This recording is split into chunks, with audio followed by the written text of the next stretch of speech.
Ashenmeres Spirit. Lady Cecily of Ravensshire had spent years avoiding Sir Nicholas Warwick, the king's most dangerous weapon. But when he caught her alone in the candlelit corridors, his fingers brushing against her wrist, she knew her secrets were no longer safe. "You should have never crossed me, Cecily," he murmured. "Now you belong to me." Chapter 1. The Whispers of Ravensshire. The wind howled a mournful dirge around the ancient stones of Ravensshire, whistling through the narrow arrow slits and rattling the heavy oak doors. Lady Cecily traced the intricate carvings of a griffin on the windowsill, her fingers lingering on the chipped stone, a familiar comfort in a world that felt increasingly precarious. Ravensshire, her ancestral home, had always been a sanctuary, a place where the whispers of the outside world, the rumors of war, the intrigues of the court, the king's ever-tightening grip seemed to fade, replaced by the steady rhythm of life lived within these weathered walls. But tonight, even Ravensshire felt different. The air was thick with a tension that had nothing to do with the approaching storm. Cecily, at 45, was a woman weathered by time and circumstance, yet still possessed of a striking beauty. Her hair, once the color of raven's wings, was now streaked with silver, woven into elaborate braids that framed a face etched with both sorrow and resilience. Her eyes, a deep, arresting shade of gray-blue, held a wisdom born of loss and a quiet strength that had seen her through years of solitude. Her husband, Lord Alaric of Ravensshire, had been dead these past 15 years, lost to a fever that had swept through the land with merciless efficiency. He had been a good man, a kind man, though their marriage had been one of duty rather than passion, a union forged to solidify the alliance between two powerful houses. She glanced at the small, intricately carved wooden box on the table beside her. Inside, nestled on a bed of faded velvet, lay a single, dried rose, its petals brittle and brown, and a silver locket containing a miniature portrait of a man with laughing eyes and a mischievous smile, a man who was most definitely not Lord Alaric. These were relics of a past she had carefully buried, a past that threatened to unravel everything she had fought so hard to maintain. A past that involved a forbidden love, a desperate promise, and a betrayal that had left her shattered. A sudden clatter from the courtyard below startled her. She moved to the window, peering through the rain-streaked glass. Torches flickered, illuminating the figures of mounted knights, their armor gleaming dully in the downpour. The Ravensshire banner, a silver falcon on a field of deep blue, snapped in the wind above them. But it was the knight at their head who drew Cecily's breath sharply. Even from this distance, she recognized the imposing figure, the broad shoulders, the way he sat his warhorse with an effortless authority. Sir Nicholas Warwick, the king's coldest blade. The name itself was whispered with a mixture of fear and awe throughout the kingdom. He was the king's most trusted lieutenant, his enforcer, the instrument of his will. Ruthless, they said. Unforgiving. A man who had seen too much war, too much death, and had emerged from the crucible hardened and cold, his heart seemingly turned to stone. He had earned his fearsome reputation on the battlefields, crushing rebellions and silencing dissent with brutal efficiency. And now he was here at Ravensshire. A cold dread seeped into Cecily's bones. Warwick rarely ventured this far north, unless the king had sent him. But why? What could Henry possibly want with her, with Ravensshire? She had kept to herself, meticulously avoiding any involvement in the treacherous currents of court politics. She had paid her taxes, maintained her levies, and offered no cause for suspicion. Her thoughts flickered to the small wooden box, the secrets it held. Had someone betrayed her? Had the whispers finally reached the king's ears? A knock, heavy and insistent, echoed through the chamber. Her heart hammered against her ribs. "My lady," a voice called from the other side of the door, the voice of her steward, old Thomas, his tone laced with a tremor of unease. "Sir Nicholas Warwick requests an audience." Cecily closed her eyes, drawing a slow, steadying breath. She had faced down grief, loneliness, and the constant threat of poverty and ruin. She would face this too. She would face the king's coldest blade. She smoothed down the folds of her dark blue gown, the heavy velvet a reassuring weight against her skin. "Tell Sir Nicholas the First will receive him in the solar," she said, her voice remarkably steady, betraying none of the turmoil raging within her. As she walked towards the solar, the room where she usually received guests, she felt a familiar pang of loneliness. The castle, once filled with the sounds of laughter and life, now echoed with emptiness. Her son, Edmund, was fostered at the court of Lord Beaumont, a customary practice for young noblemen, learning the arts of war and diplomacy. She missed him fiercely, but knew it was for the best. He was safer there, away from the shadows that seemed to be gathering around Ravensshire. The solar was a smaller, more intimate room than the great hall, warmed by a crackling fire in the hearth.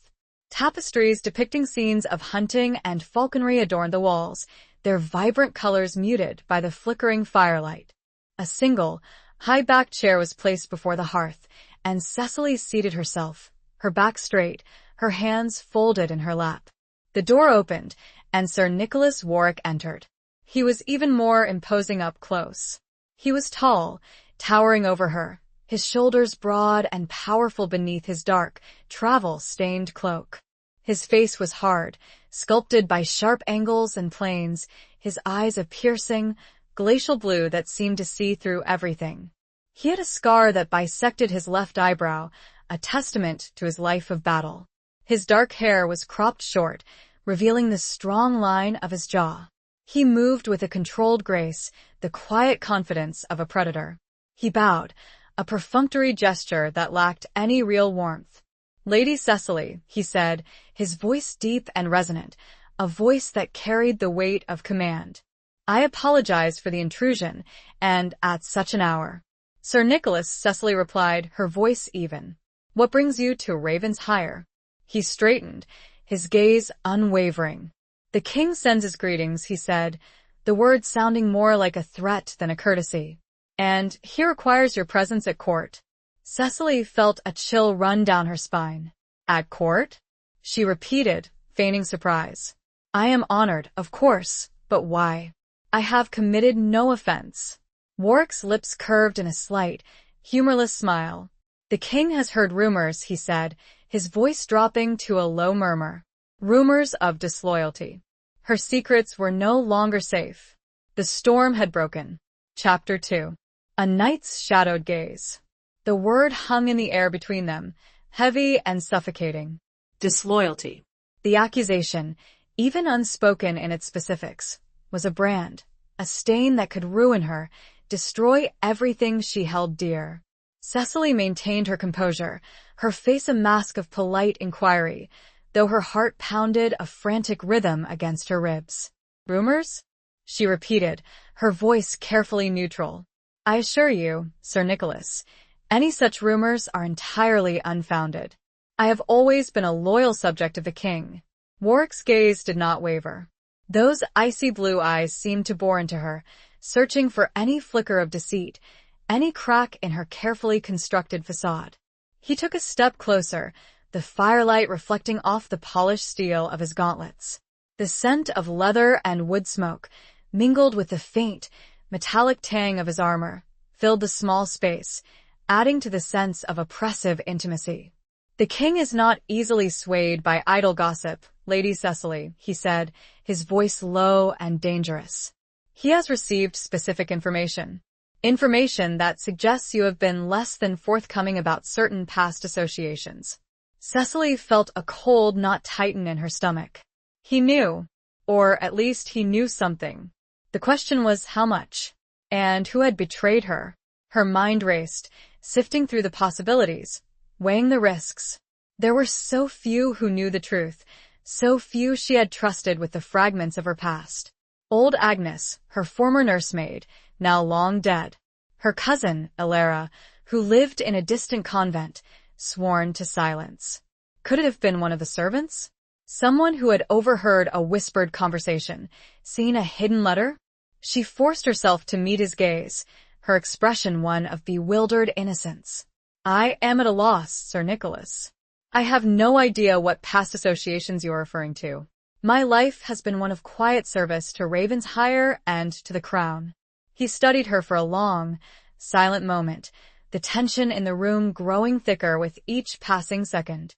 The only sound was the crackling of the fire and the distant howl of the wind.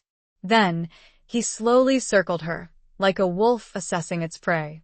15 years ago, he said, his voice a soft, chilling whisper, you were betrothed to Lord Alaric. À suitable match, à stratégique alliance. But before that, before the vows were spoken, there was another.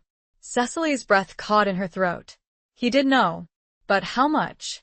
A night. Warwick continued, his voice laced with a subtle, almost imperceptible hint of something. Was it disdain? Curiosity? Or something else entirely? A knight who fought for the previous king. A knight who was branded a traitor and executed for his crimes. Sir Gareth of Lyonesse. The name echoed in Cecily's mind, a ghost from a past she had tried so desperately to forget. Her first love, her true love, a man who had been everything Alaric was not. Passionate, daring, and fiercely devoted, not just to the crown, but to her. I do not know what you are talking about, Cecily stammered, the lie tasting bitter on her tongue. It was a weak denial, and she knew it. Warwick was not a fool.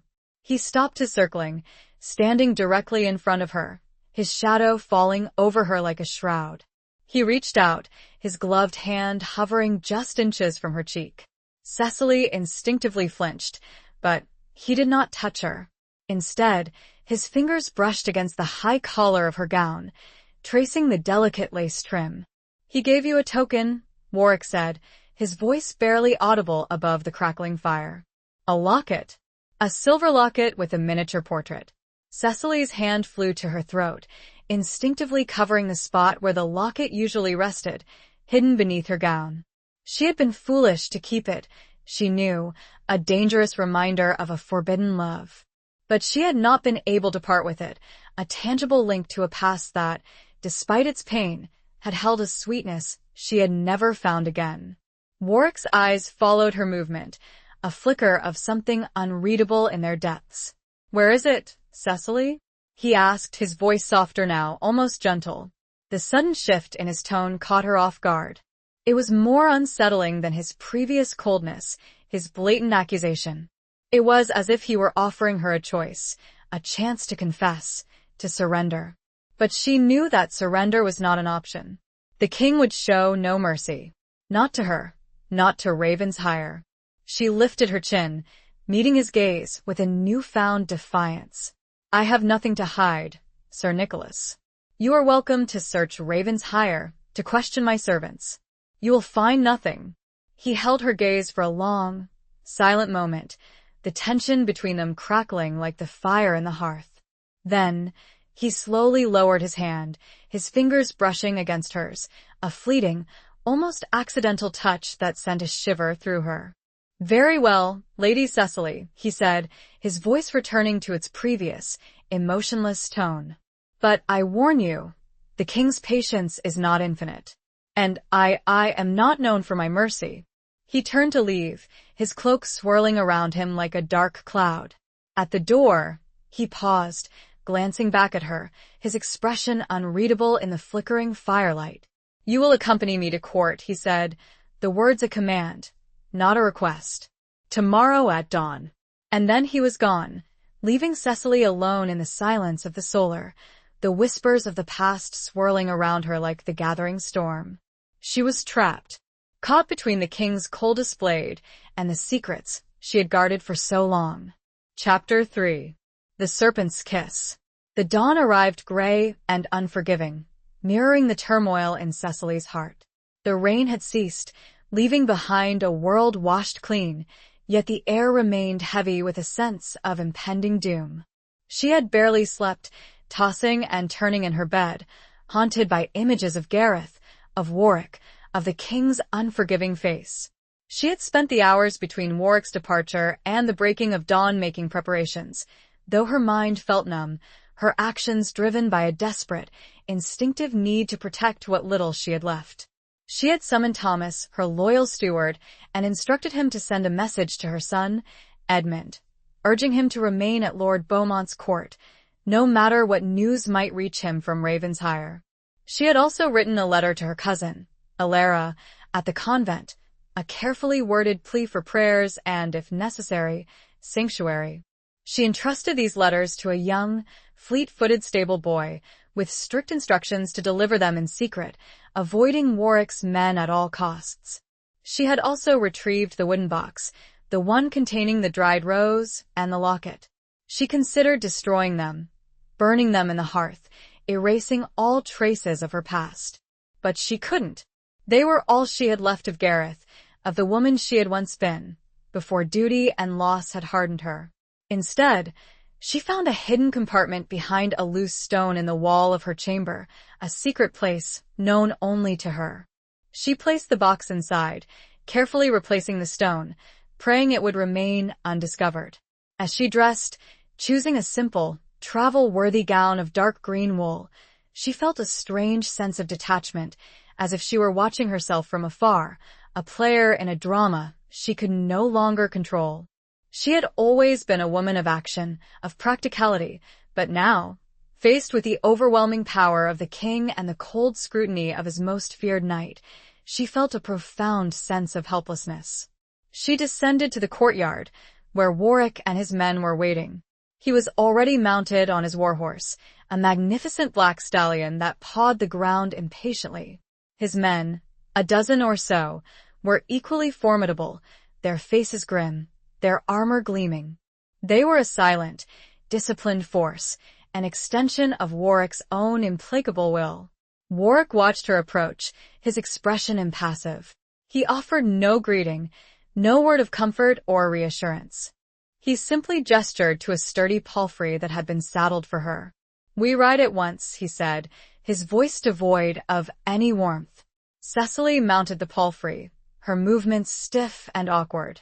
She had not ridden any significant distance in years, preferring the quiet confines of Ravensshire to the dangers of the open road. She felt a pang of regret for her comfortable, predictable life, a life that was now shattered, perhaps irrevocably. As they rode out of the gates of Ravensshire, Cecily glanced back at her ancestral home, the gray stone walls silhouetted against the pale morning sky. She felt a profound sense of loss, a premonition that she might never see it again. The journey was long and arduous. They rode hard, stopping only briefly to rest and water the horses. Warwick set a relentless pace, his focus unwavering, his silence oppressive. He rarely spoke to Cecily, and when he did, it was only to give curt instructions. He treated her with a cold courtesy, a distance that was both respectful and deeply unsettling. Cecily tried to engage him in conversation, attempting to glean some information, some hint of what awaited her at court. But he rebuffed her efforts, his replies brief and unrevealing.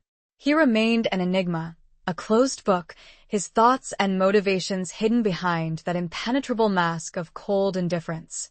As the days passed, Cecily began to observe him more closely, trying to decipher the man beneath the armor, the knight beneath the fearsome reputation. She noticed small details, the way he meticulously cared for his horse, brushing it down himself at the end of each day, the way he would occasionally glance at the horizon, his eyes softening for a fleeting moment, as if lost in some distant memory, the way he would sometimes clench his fist, his knuckles white, as if battling some inner demon. One evening, as they made camp in a small, deserted clearing, Cecily found herself seated near him by the fire. The other men had retreated to their own bedrolls, leaving them alone in the flickering firelight. The silence stretched between them, heavy and uncomfortable. Cecily decided to break it, driven by a mixture of desperation and a growing, inexplicable curiosity about this enigmatic man. "Sir Nicholas," she said, her voice soft, hesitant. "Why do you serve the king?" He looked at her, his eyes reflecting the dancing flames.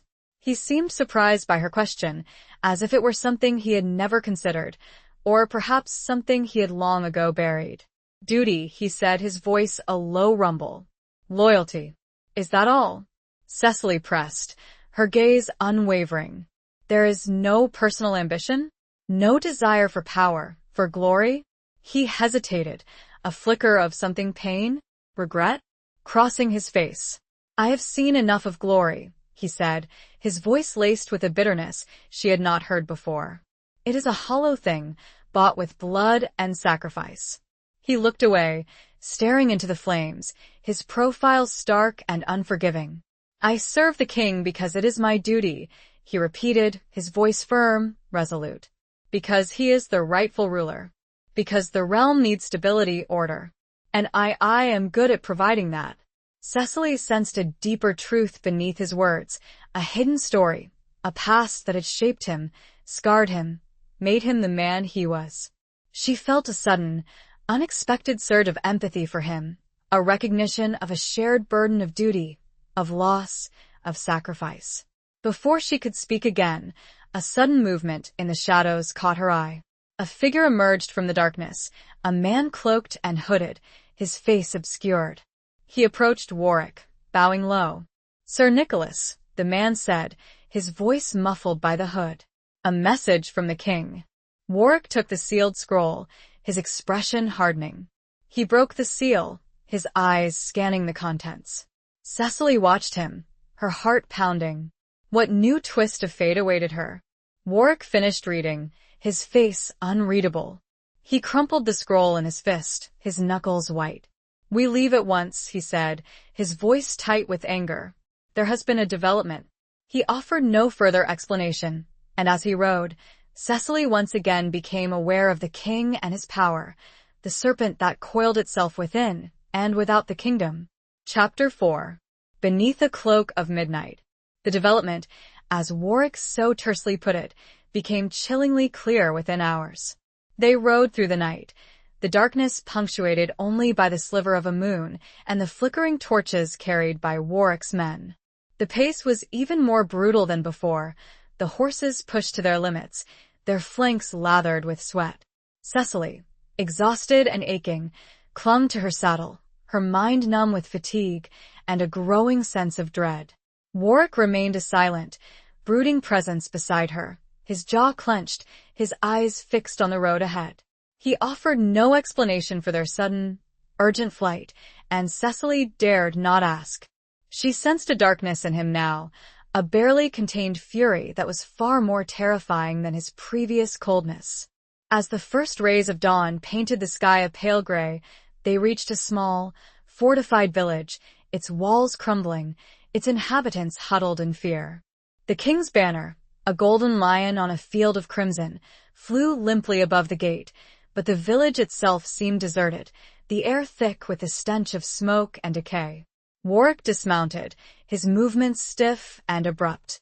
He barked orders to his men, sending them to secure the perimeter, to search for survivors. He then turned to Cecily, his eyes cold and hard. "Rebels," he said, his voice devoid of any emotion.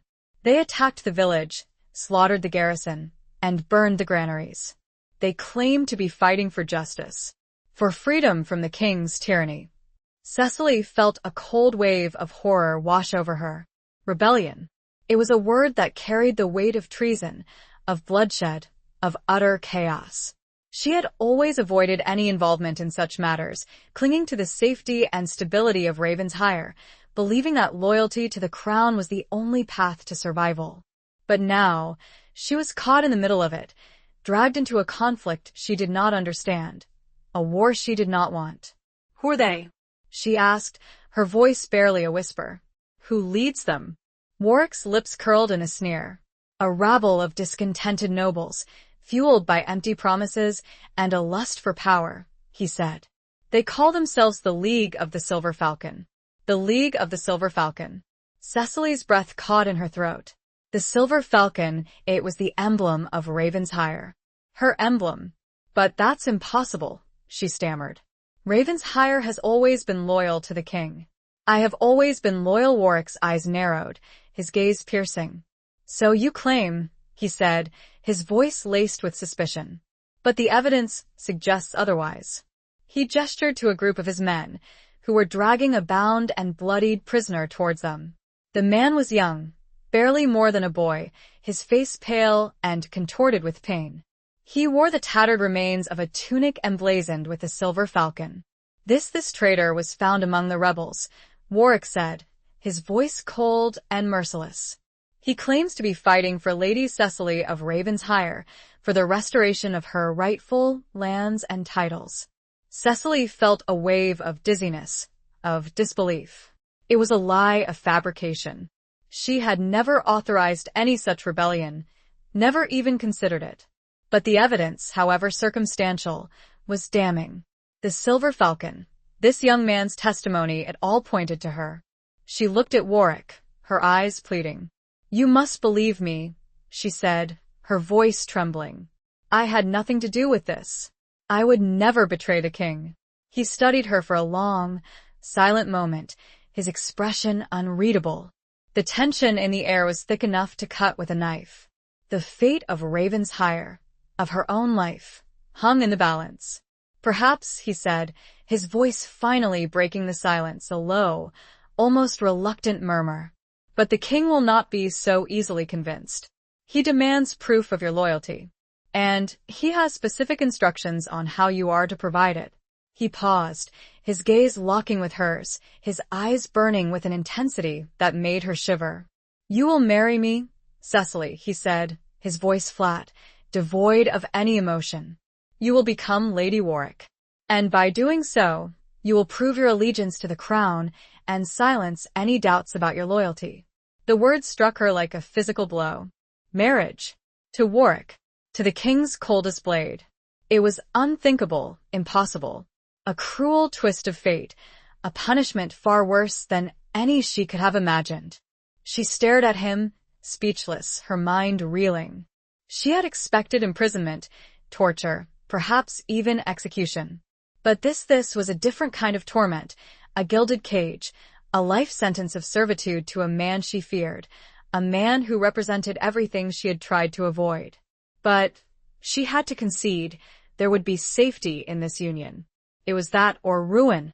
She began, her voice faltering, her mind racing, searching for a way out, a loophole, any alternative to this horrifying proposition. But there was none. She was trapped. Warwick watched her, his expression unwavering. He offered no comfort, no reassurance, no pretense of affection.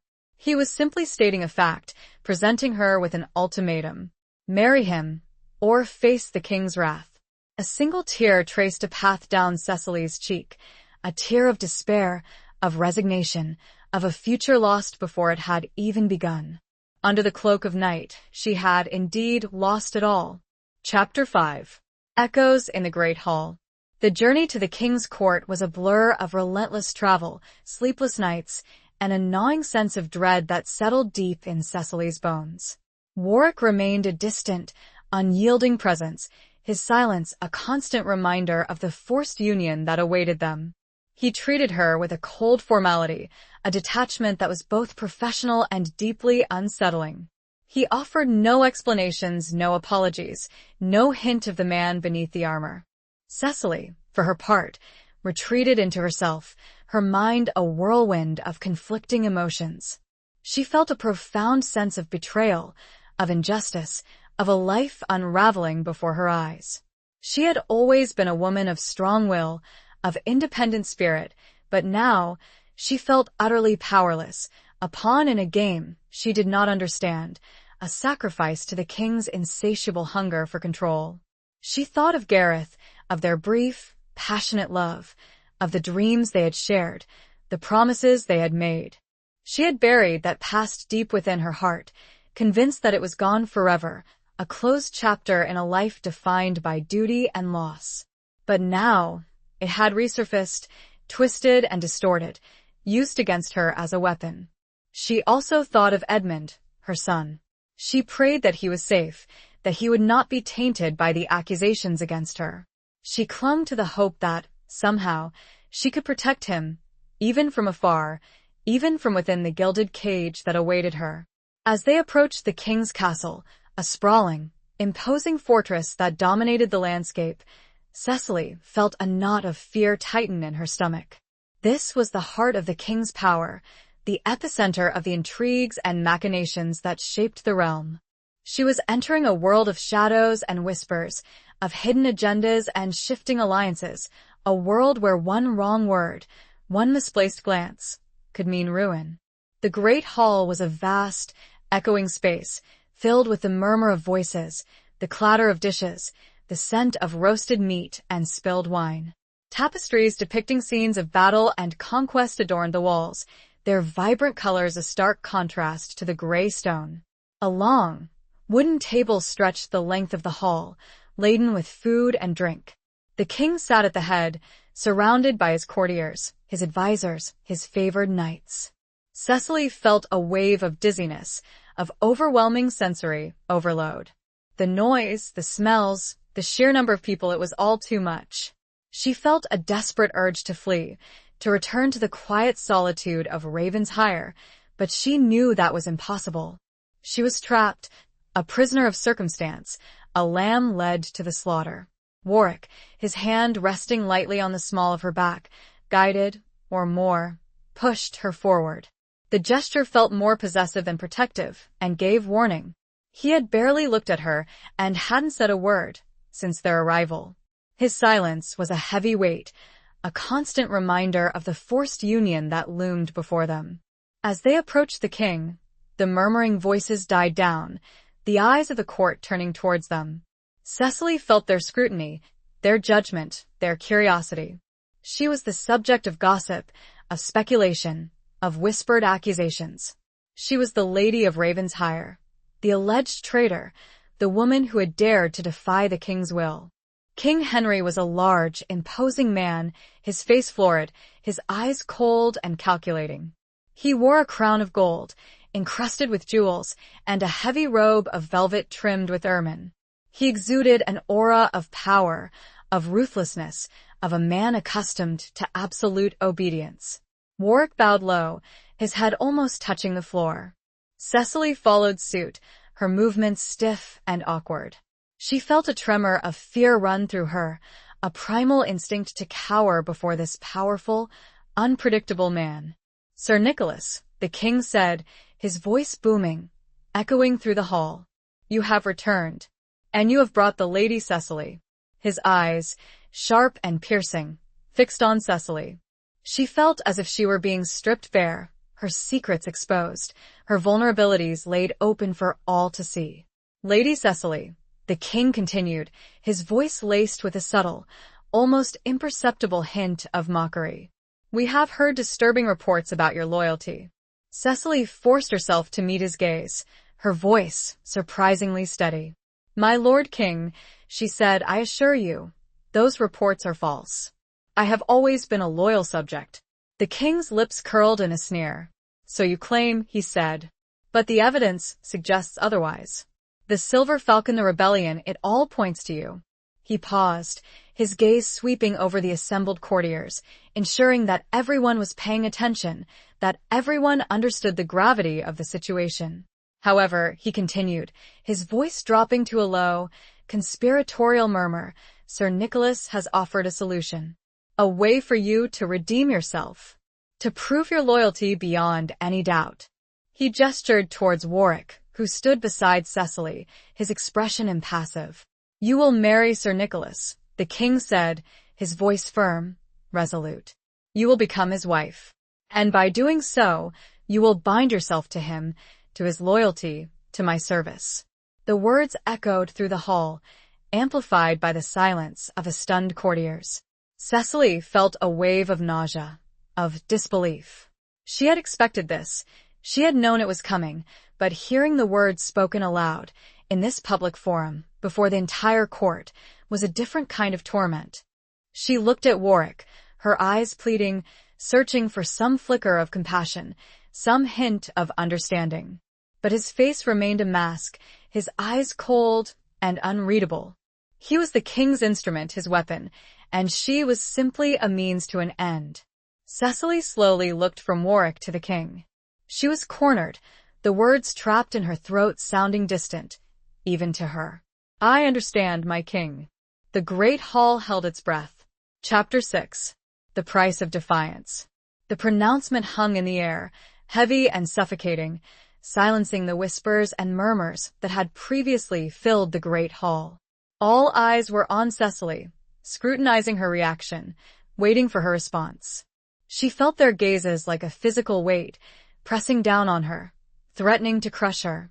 She was a spectacle, a condemned woman, offered a reprieve that was, in its own way, a different kind of sentence. The king watched her, his expression smug, satisfied. He had played his hand masterfully, using her past, her vulnerability, to achieve his own ends. He had secured the loyalty of Ravensheim, neutralized a potential threat, and reinforced his own power, all in one swift, brutal move. Cecily forced herself to maintain her composure, though her insides churned with a mixture of rage, despair, and a desperate, flickering hope that somehow she could find a way out of this impossible situation. She knew that defiance was not an option. Open rebellion would be crushed, and Ravensheim, along with her son, would suffer the consequences.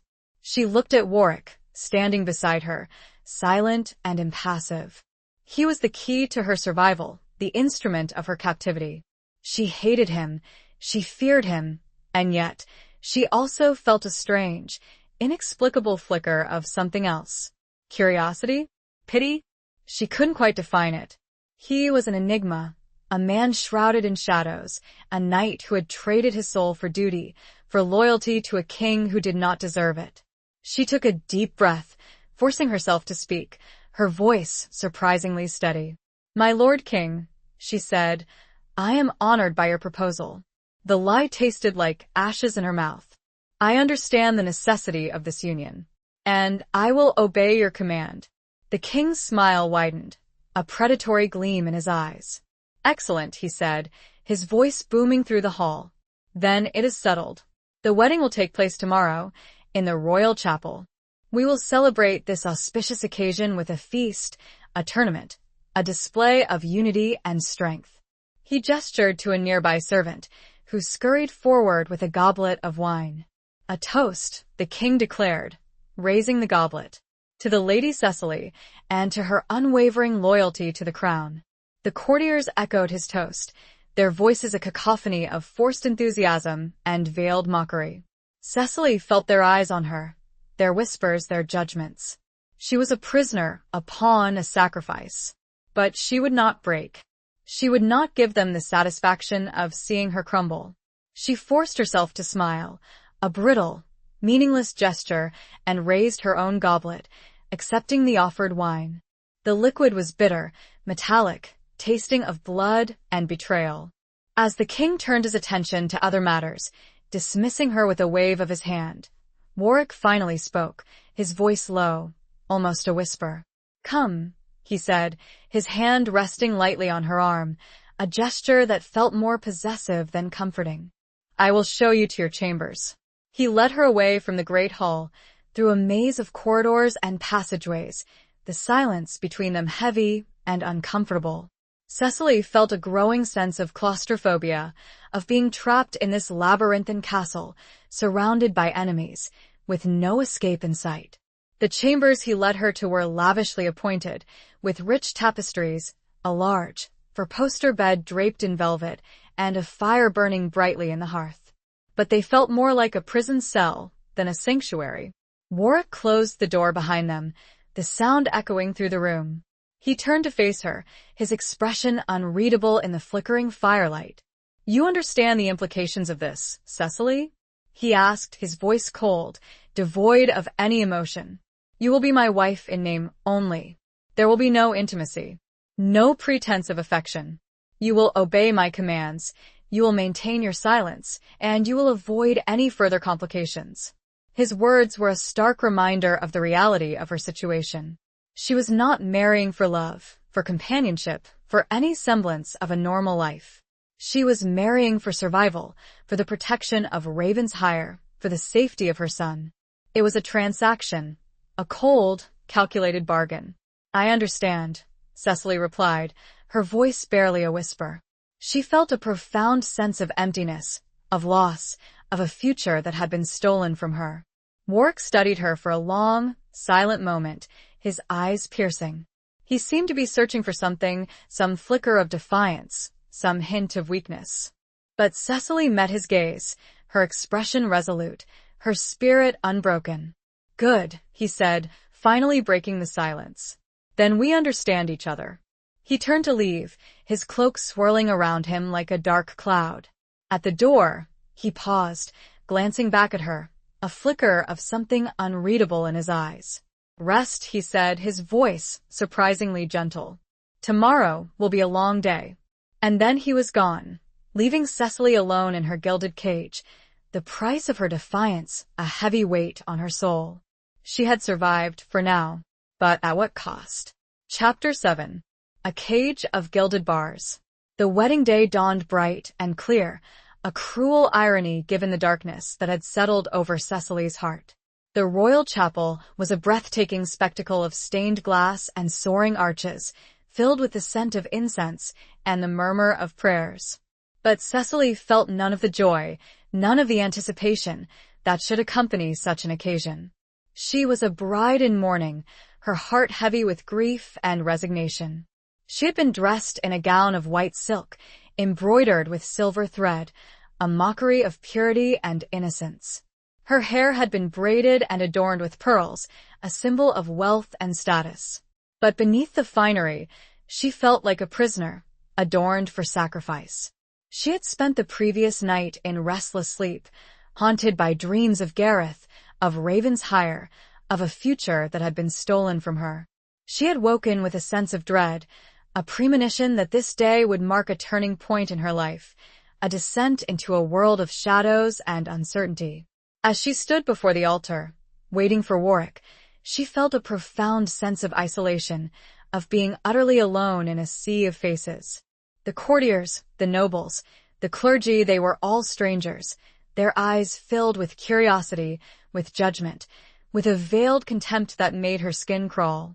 She thought of Edmund, her son.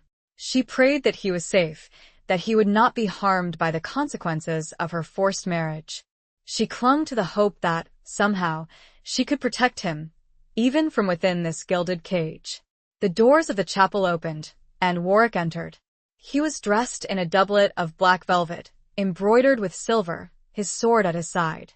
He looked every inch the formidable knight, the king's coldest blade, his face impassive, his eyes cold and unreadable. He walked towards her, his movements measured and deliberate, his presence dominating the space. He offered her no smile, no word of comfort, no gesture of affection. He was simply fulfilling his duty, obeying the king's command, securing his own position within the court. As he reached her side, he took her hand, his touch cold and impersonal. Cecily felt a shiver run through her, a mixture of fear and revulsion. This was the man she was bound to, for better or for worse, until death did them part. The ceremony was brief and perfunctory, the vows spoken in hushed tones, the rings exchanged with a cold formality. Cecily felt as if she were watching the scene from afar, a detached observer, her emotions numb, her spirit broken. When the priest pronounced them husband and wife, Warwick leaned down and brushed his lips against hers, a fleeting, perfunctory kiss that felt more like a brand than a gesture of affection. Cecily felt a wave of nausea, of disgust, of a profound sense of violation. The celebrations that followed were a blur of noise and activity, a forced gaiety that mocked Cecily's inner turmoil. The great hall was filled with feasting and dancing, with music and laughter, with the clatter of dishes and the murmur of voices. But Cecily felt none of it. She was a ghost at her own wedding, a silent observer, trapped in a nightmare from which she could not awaken. Warwick remained at her side, a constant, watchful presence. He fulfilled his role as the attentive husband, offering her food and drink, introducing her to the various courtiers and nobles, but his actions were mechanical, devoid of any real warmth or connection. He was playing a part, fulfilling a duty, and she was simply a prop in his performance. As the day wore on, Cecily felt a growing sense of exhaustion, of despair. She longed for escape, for solitude, for a moment of peace away from the prying eyes and the constant scrutiny. She found a moment of respite in a small, secluded alcove, overlooking the castle gardens.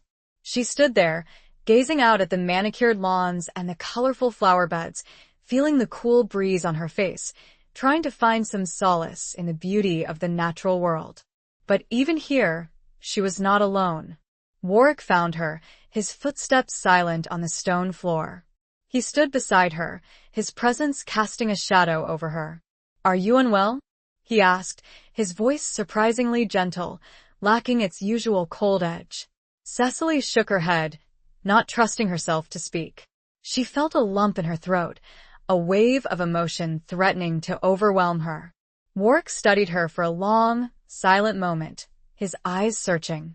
He seemed to be trying to decipher her, to understand the turmoil that raged beneath her calm exterior.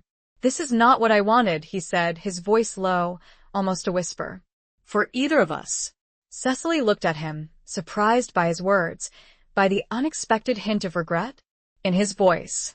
It was the first time he had acknowledged the injustice of their situation, the first time he had shown any sign of empathy. "Then why?" she asked, her voice barely audible. "Why did you agree to this? Why did you force me into this marriage?" He hesitated, his gaze shifting away from hers. "Duty," he said, his voice tight with emotion. "Loyalty to the king.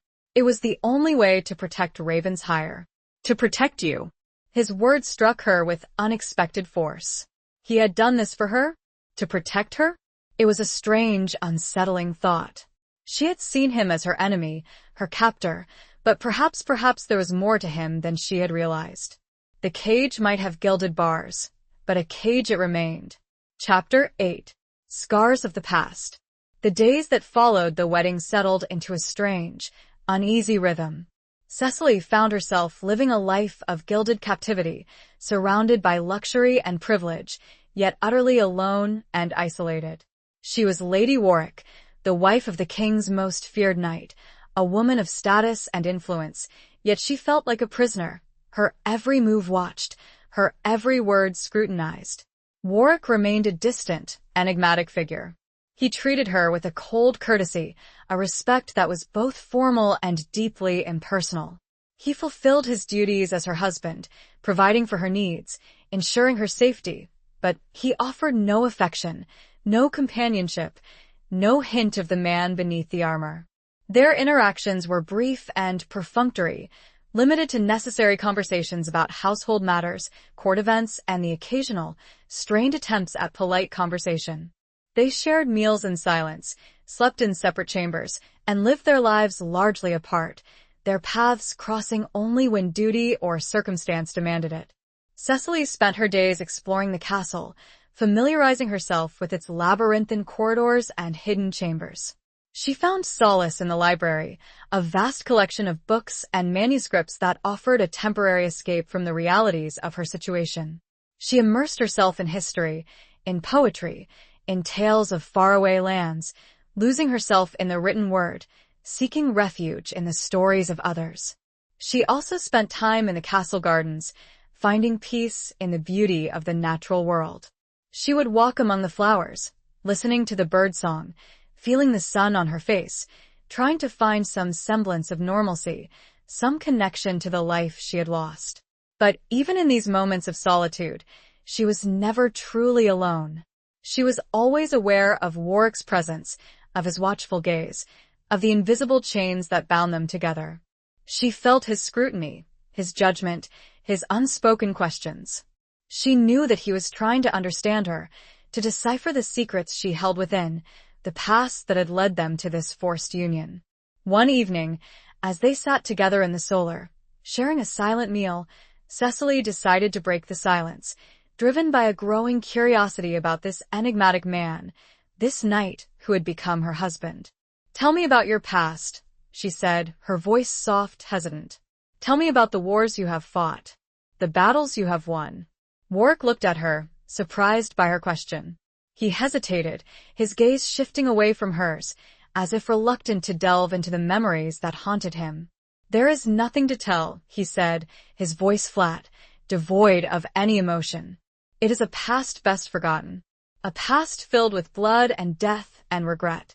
But it has shaped you," Cecily pressed, her gaze unwavering. "It has made you the man you are. The king's coldest blade. He flinched at the title, a flicker of pain crossing his face. "It is a title I never sought," he said, his voice low and bitter. "A reputation earned through necessity, through duty, through the sacrifices I have made." He looked away, staring into the flames of the hearth, his profile stark and unforgiving. "I was not always this way," he said, his voice barely a whisper. "I once had dreams, hopes, a belief in something more than duty, than loyalty to a crown." Cecily sensed a deep well of sorrow beneath his words, a hidden wound that had never healed. She felt a sudden, unexpected surge of empathy for him, a recognition of a shared burden of loss, of sacrifice, of a life lived in the shadow of duty. "Tell me," she said, her voice gentle, encouraging. "Tell me about the woman you loved." The words seemed to hang in the air between them, heavy and charged with emotion. Warwick's head snapped up, his eyes meeting hers, his expression a mixture of surprise and pain. How did you know?" he asked, his voice raw, vulnerable. "I see it in your eyes," Cecily replied, her voice soft, understanding. "The sadness, the regret, the emptiness." He hesitated, his gaze searching hers, as if trying to decide whether to trust her, whether to reveal the secrets he had guarded for so long.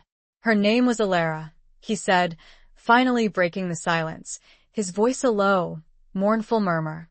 "She was everything to me. My light, my hope, my reason for living." He paused, his throat working, as if the words were difficult to speak.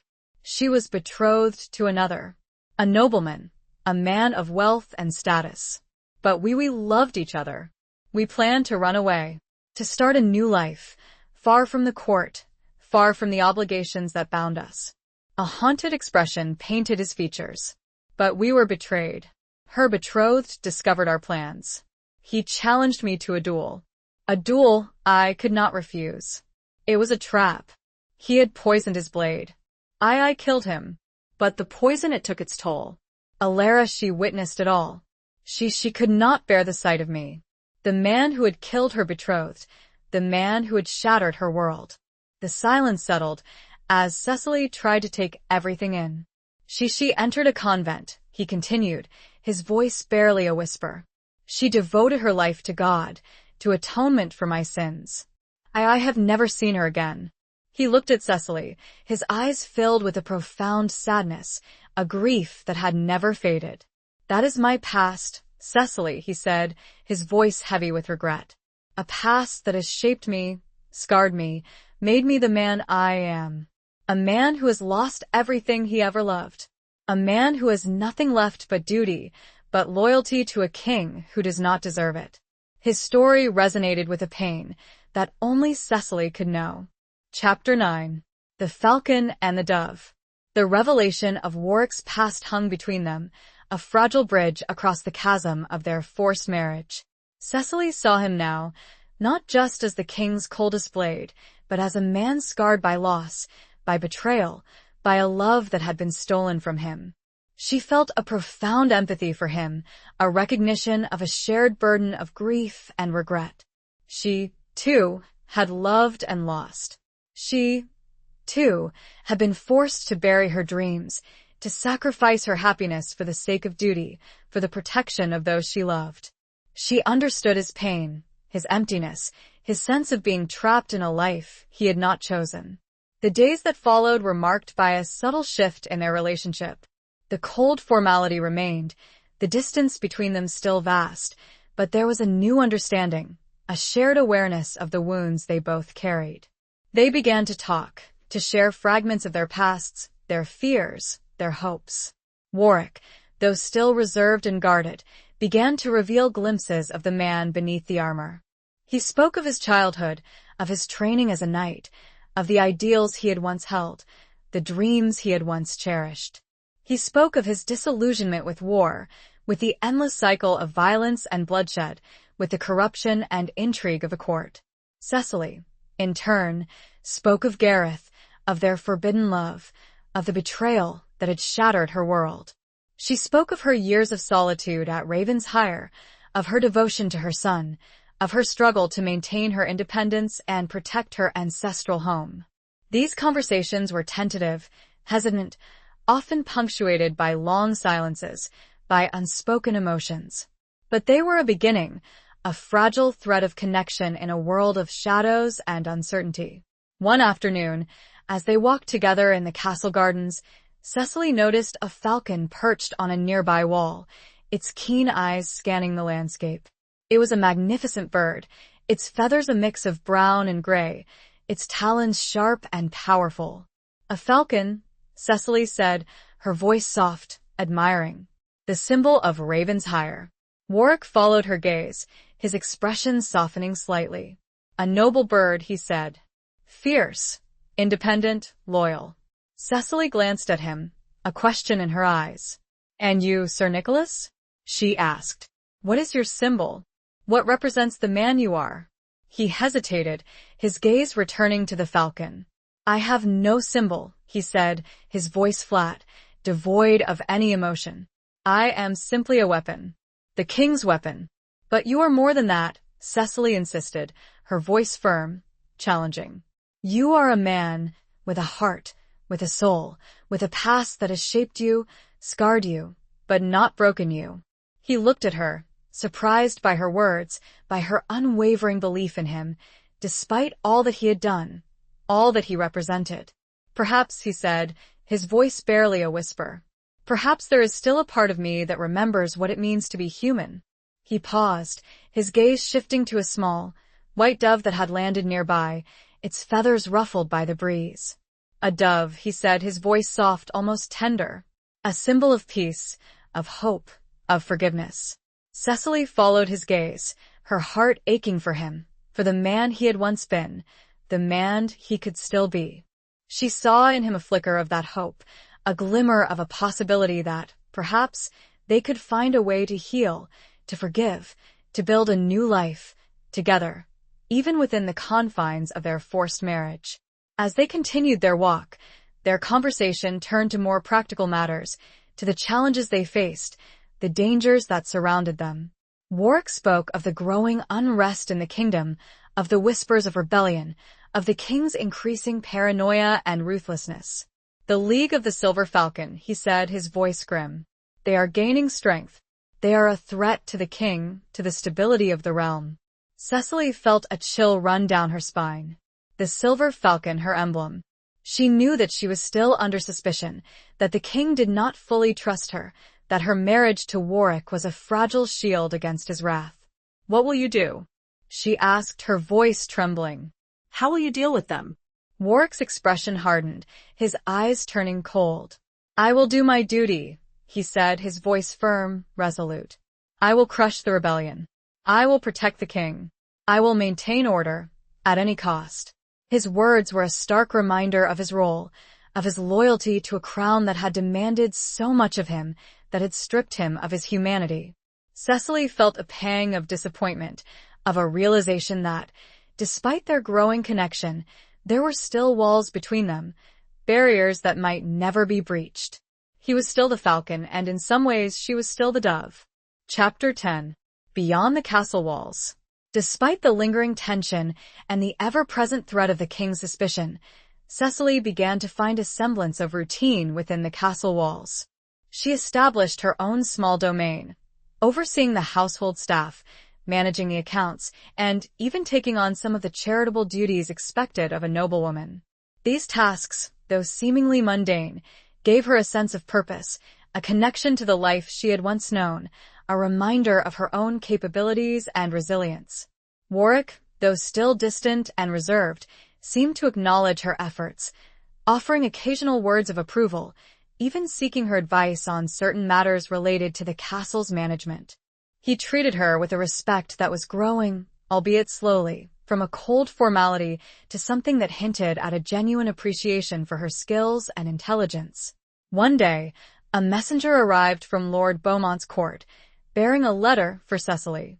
It was from Edmund, her son. Her heart leaped with a mixture of joy and apprehension as she broke the seal and read his words. Edmund wrote of his training, of his friendships, of his growing understanding of the complexities of court life. He also wrote of rumors, of whispers about his mother's marriage, of the accusations against her, of the king's suspicions. He expressed his concern, his loyalty, and his unwavering belief in her innocence. Cecily's eyes filled with tears as she read his letter. She missed him fiercely, longed to hold him in her arms, to reassure him that she was safe, that she would protect him, no matter what. She knew that she had to see him, to speak with him, to explain the situation in her own words, to prevent him from being drawn into the treacherous currents of court politics. She sought out Warwick, finding him in the training yard, overseeing the knight's practice. He was stripped to the waist, his muscles glistening with sweat, his movements fluid and powerful as he sparred with one of his men. He was a formidable warrior, a master of his craft, and Cecily felt a grudging admiration for his skill and discipline. When he saw her, he stopped his sparring, wiping the sweat from his brow with a cloth. He listened intently as she explained her desire to visit Edmund, her need to reassure him, to protect him from the fallout of her forced marriage. Warwick hesitated, his expression conflicted. He knew the risks involved. The king was still suspicious of Cecily, and any perceived disloyalty, any attempt to communicate with those outside the court, could be interpreted as treason. "It is dangerous," he said, his voice grave. "The king he does not trust easily. And he has spies everywhere." "I know," Cecily replied, her voice firm, determined. "But I must see my son. I must speak with him. He is all I have left." Warwick studied her for a long, silent moment, his eyes searching. He saw in her a mother's love, a fierce determination to protect her child, a strength that mirrored his own commitment to duty, to loyalty. "Very well," he said, finally breaking the silence. "I will arrange it, but it must be done in secret. We will travel under cover of darkness, with a small escort. We will meet Edmund at a neutral location, a place where we can speak freely, without fear of being overheard." Cecily felt a surge of gratitude towards him, a sense of relief that he was willing to help her, despite the risks involved. It was another sign of the growing trust between them, a fragile bond forged in the crucible of their shared circumstances. They set out a few nights later, riding through the moonlit countryside, the silence broken only by the sound of their horses' hooves and the occasional hoot of an owl. Warwick had chosen a small, isolated monastery, nestled in a secluded valley, as their meeting place. It was a place of peace and sanctuary, far from the intrigues and machinations of the court. The reunion with Edmund was bittersweet. Cecily embraced her son, holding him tight, tears streaming down her face. She reassured him that she was safe, that she was doing everything she could to protect him, to navigate the treacherous waters of their current situation. Edmund, though still young, had grown into a handsome, intelligent young man with a maturity beyond his years. He listened intently to his mother's explanation, his eyes filled with concern and understanding. He expressed his loyalty, his love, and his unwavering support. Warwick remained in the background, a silent, watchful presence, observing the interaction between mother and son. He saw in Cecily a strength and resilience he had not fully appreciated before, a fierce devotion to her child that transcended her own fears and vulnerabilities. The meeting was brief, too brief, but it was enough to reassure Cecily, to strengthen her resolve, to remind her of what she was fighting for. As they rode back to the castle, under the cloak of darkness, she felt a renewed sense of purpose, a determination to survive, to protect her son, to find a way out of this gilded cage, even if it meant confronting the king himself. She and Warwick rode in silence, but it was a silence much more familiar than before.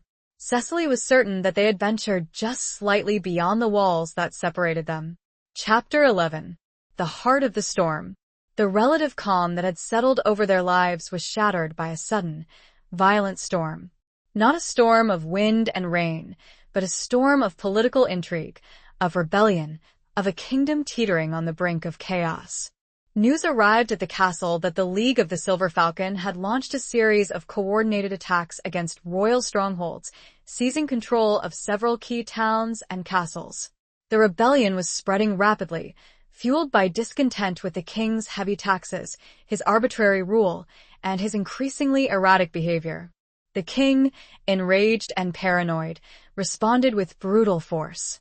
He ordered Warwick to assemble an army and crush the rebellion, to make an example of the traitors, to show no mercy. He also tightened his grip on the court, increasing surveillance, arresting anyone suspected of disloyalty, and issuing a series of increasingly draconian decrees. Cecily found herself caught in the middle of this escalating conflict. She was Lady Warwick, the wife of the king's most trusted lieutenant, yet she was also the Lady of Ravensshire, the namesake of the rebellion, the symbol of defiance against the king's tyranny. Her position was precarious, dangerous, and she knew that one wrong move, one misspoken word, could mean her ruin and the ruin of her son. Warwick, burdened by the king's command, prepared for war. He spent his days drilling his troops, inspecting weapons, and planning his campaign. He became even more withdrawn, more distant, his face a mask of grim determination. He was the king's coldest blade, and he would fulfill his duty, no matter the cost. Cecily, watching him, felt a mixture of fear and pity. She saw the toll the war was taking on him, the weight of the responsibility he carried, the conflict between his duty and his conscience. She knew that he was a man trapped by his own loyalty, by a code of honor that demanded obedience, even to a king who did not deserve it. One evening, as he prepared to depart for the battlefield, Cecily found him at his chambers, packing his belongings. He was alone, his armor laid out on the bed, his sword resting on a nearby table. She approached him hesitantly, her heart heavy with a sense of foreboding. "Nicholas," she said, her voice soft, her eyes filled with concern. "Must you go? Must you fight this war?" He looked at her, his expression weary, his eyes filled with a profound sadness. "I have no choice," he said, his voice a low rumble. "It is my duty. It is what I am sworn to do." "But it is not your war," Cecily insisted, her voice pleading. "It is the king's war. A war born of his own greed, his own cruelty, his own paranoia." He hesitated, his gaze shifting away from hers. "Perhaps," he said, his voice barely a whisper, "but I am his knight. I am bound to him by oath. I cannot betray that oath." "But what about your own conscience?" Cecily pressed, her voice rising in frustration. "What about your own sense of right and wrong? Must you sacrifice everything, even your own soul, for the sake of a king who does not deserve your loyalty?" Her words seemed to strike a chord within him. He looked at her, his eyes filled with a conflict she had not seen before, a struggle between his duty and his conscience, between his loyalty to the king and his growing awareness of the injustice of his rule. I do not know," he said, his voice raw, vulnerable. "I am torn. I see the suffering, the injustice, the madness of the king. But I also see the chaos, the bloodshed, the potential for even greater tyranny if the rebellion succeeds." He paused, his gaze locking with hers, his eyes searching. "What would you have me do, Cecily?" he asked, his voice barely a whisper. "What would you do in my place?" His question hung in the air between them, a challenge, a plea for guidance, a recognition of her own strength, her own moral compass. Cecily felt the weight of his gaze, the burden of his trust. She knew that her answer could change everything, could determine the course of their lives, the fate of the kingdom. She took a deep breath, her heart pounding in her chest. "I would fight for what is right," she said, her voice firm, resolute. "I would choose justice over loyalty. I would risk everything, even my own life, to protect the innocent, to oppose tyranny, to build a better world." Her words resonated with a truth, with a conviction that she had not fully realized until this moment. She had been a prisoner, a pawn, a sacrifice. But she was also a woman of strength, of courage, of a fierce determination to do what was right, no matter the cost. The heart of the storm had revealed her own. Chapter 12. A Dance with Deception. Warwick's departure left a void in the castle, a silence that was both unsettling and strangely liberating. Cecily found herself with a newfound freedom, a space to breathe, to think, to plan. She knew that she could not remain passive, a mere observer in this unfolding drama. She had to act, to use her position, her influence, her knowledge of the court, to protect herself, her son, and perhaps even to influence the outcome of the war. She began to cultivate relationships with those courtiers who she sensed were also disillusioned with the king's rule, those who whispered their discontent in private, who longed for a return to stability, to justice, to a more equitable realm. She listened to their concerns, their fears, their hopes, gathering information, building alliances, weaving a web of subtle resistance. She also used her position as Lady Warwick to gain access to information, to documents, to intelligence that would normally be kept hidden from her. She discovered secret correspondence between the king and his allies, revealing his plans, his strategies, his weaknesses.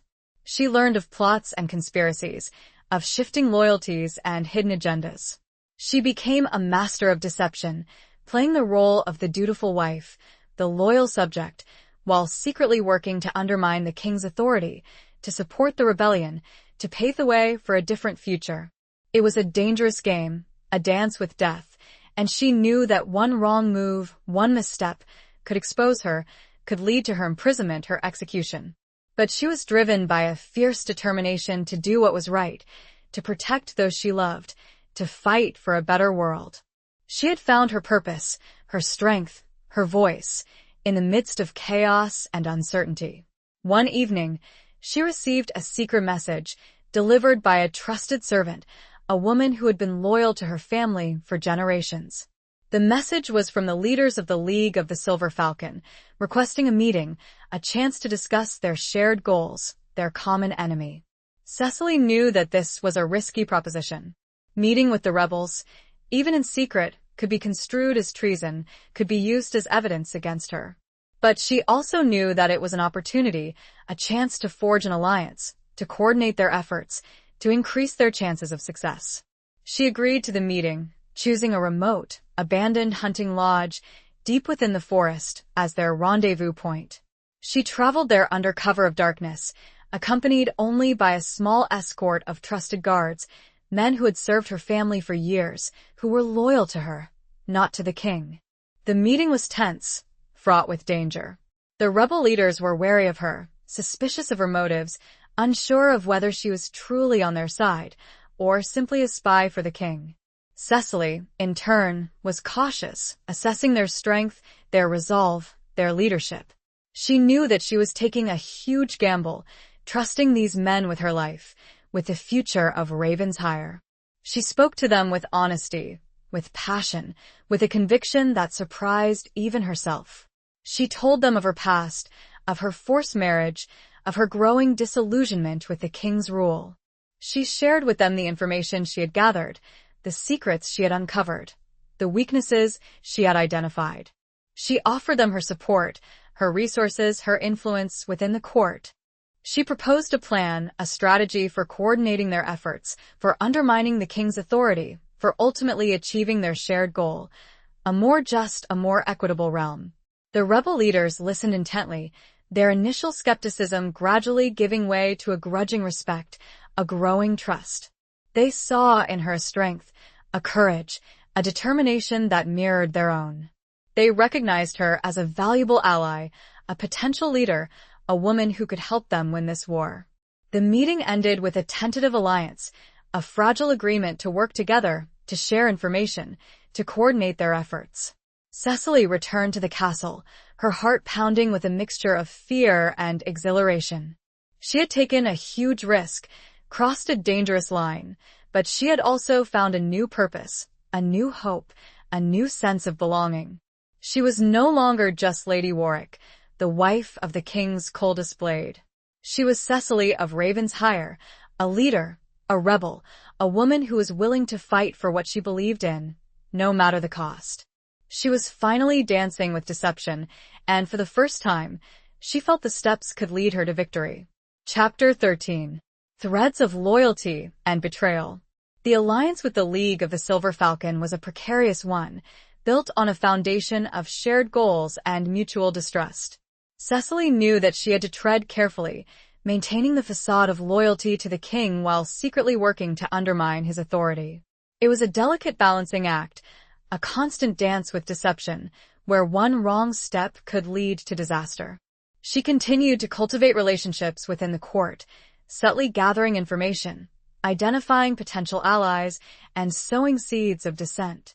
She used her position as Lady Warwick to her advantage, exploiting her access to the king's inner circle, learning his plans, his strategies, his weaknesses.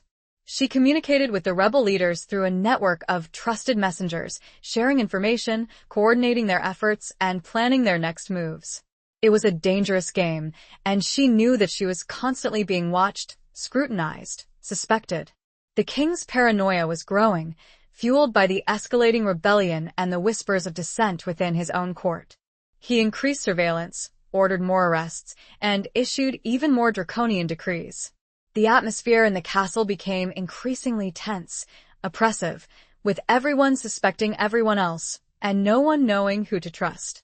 Warwick returned from the battlefield, his campaign having achieved some initial successes, but the rebellion was far from crushed. He was weary, disillusioned, his face etched with the horrors of war. He had seen firsthand the brutality of the conflict, the suffering of the innocent, the futility of the king's endless quest for power. He sought out Cecily, finding her in the library, surrounded by books and manuscripts. He seemed drawn to her quiet strength, her calm demeanor, her unwavering sense of purpose. "The war goes badly," he said, his voice heavy with weariness. "The rebels, they are stronger than we anticipated. They fight with a ferocity, a desperation that is difficult to overcome." Cecily looked at him, her eyes filled with compassion. She saw the toll the war was taking on him, the conflict between his duty and his conscience. "It is a war that should never have been fought," she said, her voice soft but firm. "A war born of the king's greed, his cruelty, his paranoia." Warwick hesitated, his gaze shifting away from hers. "Perhaps," he said, his voice barely a whisper. "But I am sworn to him. I am bound by oath. I cannot betray that oath." "But what about your oath to justice?" Cecily pressed, her voice rising in intensity. "What about your oath to the people? Must you sacrifice everything, even your own soul, for the sake of a king who does not deserve your loyalty?" Her words seemed to hit him with a force, shaking to the core of his being. He looked at her, his eyes filled with a torment she had never seen before, a struggle between his ingrained sense of duty and his growing awareness of the injustice of his actions. I do not know what to do," he said, his voice raw, vulnerable. "I am trapped, caught between my loyalty to the king and my conscience." Cecily reached out and took his hand, her touch surprisingly gentle. "You are not trapped, Nicholas," she said, her voice firm, reassuring. "You have a choice. You can choose to fight for what is right. You can choose to break free from the chains that bind you." He looked at her, his eyes searching, questioning. He saw in her a strength, a courage, a conviction that he had lost, that he longed to reclaim. He also saw in her a love, a compassion, a forgiveness that he did not believe he deserved. "And what of you, Cecily?" he asked, his voice barely a whisper. "What would you have me do?" Cecily's gaze met his, unwavering, resolute. "I would have you join me," she said, her voice clear, confident. "I would have you fight alongside me. For Ravensshire. For the people. For a better future." Her words hung in the air between them, a challenge, an invitation, a declaration of love and defiance. The threads of loyalty and betrayal were intertwined, and Warwick, at long last, had the opportunity to weave them together in a design of his own choosing. Chapter 14. The Weight of a Crown. The decision hung heavy in the air, a palpable tension that filled the space between Cecily and Warwick. He looked at her, his eyes searching, questioning, his face a mask of conflicting emotions. He was torn between his ingrained loyalty to the king, his deeply ingrained sense of duty, and the growing realization that he was fighting on the wrong side, that he was perpetuating a system of injustice and oppression. He thought of Alara, of the love he had lost, of the life he had sacrificed for the sake of a crown that had become tarnished, corrupted, a symbol of tyranny rather than justice. He thought of the countless lives that had been lost, the suffering that had been inflicted, in the name of the king's insatiable hunger for power. He looked at Cecily, at her strength, her courage, her unwavering commitment to what was right. He saw in her a hope, a possibility, a chance for redemption, a path towards a future that was not defined by blood and death and regret. He took a deep breath, his heart pounding in his chest. He knew that the choice he was about to make would change everything, would alter the course of his life, the fate of the kingdom. It was a choice between loyalty and betrayal, between duty and conscience, between a life of servitude and a chance at freedom. "I cannot," he said, his voice barely a whisper, his words laced with a profound sadness, a deep-seated fear. "I am sworn to the king. I am his knight. I cannot betray that oath." Cecily's heart sank. She had hoped, she had prayed, that he would choose her, that he would choose justice, that he would join her in the fight for a better future. But she understood his hesitation, his fear, the weight of the crown that pressed down on him, crushing his spirit, binding him to a life of servitude. "But what about your oath to yourself?" she asked, her voice soft, pleading. "What about your oath to the man you once were? The man who believed in honor, in justice, in love?" Her words struck him with a force, resonating deep within his soul. He remembered the ideals he had once held, the dreams he had once cherished, the belief in something more than duty, than loyalty to a crown. He remembered Alara, her smile, her laughter, her unwavering faith in him, even in the face of adversity. He closed his eyes, his mind a whirlwind of conflicting emotions. He saw the faces of the countless men he had killed, the innocent lives he had destroyed, in the name of the king. He saw the suffering, the injustice, the tyranny that he had helped to perpetuate.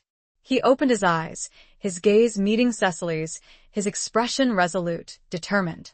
I will," he said, his voice firm, clear, his words filled with a newfound conviction. "I will join you. I will fight alongside you. For Ravens Hire. For the people. For a better future." Cecily's heart soared. She had won him over, not through force, not through coercion, but through the power of her love, her compassion, her unwavering belief in what was right.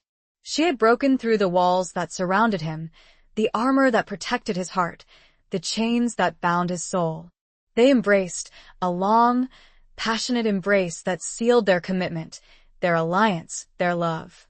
It was a moment of triumph, of hope, of a future that was no longer defined by duty, by loyalty to a crown, but by a shared vision of justice, of freedom, of a better world. But they knew that the path ahead would be perilous, fraught with danger. The king would not forgive their betrayal, would not relinquish his power without a fight. They would be hunted, persecuted, branded as traitors. They would have to face the full force of the king's wrath, the might of his army, the treachery of his spies.